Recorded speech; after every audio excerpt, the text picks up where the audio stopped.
आज आपण बनवणार आहोत मातीच्या भांड्यामध्ये चमचमीत असा चिकन रस्सा. चला तर मग रेसिपी बघूयात.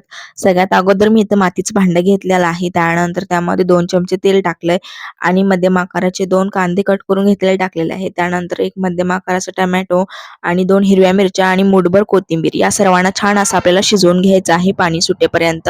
त्यानंतर पाणी सुटून आटल्यानंतर आपल्याला मिक्सरच्या भांड्यामध्ये काढून वाटण करून घ्यायचं आहे. त्याच मातीच्या भांड्यामध्ये आणखी 2 ते 3 चमचे तेल टाकून त्यामध्ये अर्धा किलो मी चिकन वापरलेलं आहे. त्यानंतर त्यामध्ये काही मसाले टाकायचे आहेत. चवीपुरतं मीठ टाकायचं आहे, अर्धा चमचा हळद टाकायची आणि अद्रक लसूणची पेस्ट टाकायची आहे 1 चमचा गच्च भरून. त्यानंतर सर्व मिक्स करून घ्यायचं आहे आणि जे आपण वाटण करून घेतलेलं आहे ते टाकून घ्यायचं आहे. आणि मसाल्यांमध्ये मी जास्त काय वापरणार नाहीये, फक्त 1 चमचा घरगुती काळा तिखट वापरलेला आहे. तुम्ही कितपत तिखट खाता त्या प्रमाणात वापरू शकता. त्यानंतर त्याच मातीच्या भांड्यावरती गरम पाणी करायला ठेवलं आणि टाकून छान असं चिकन तयार आहे. एकदा नक्की बनवून पहा.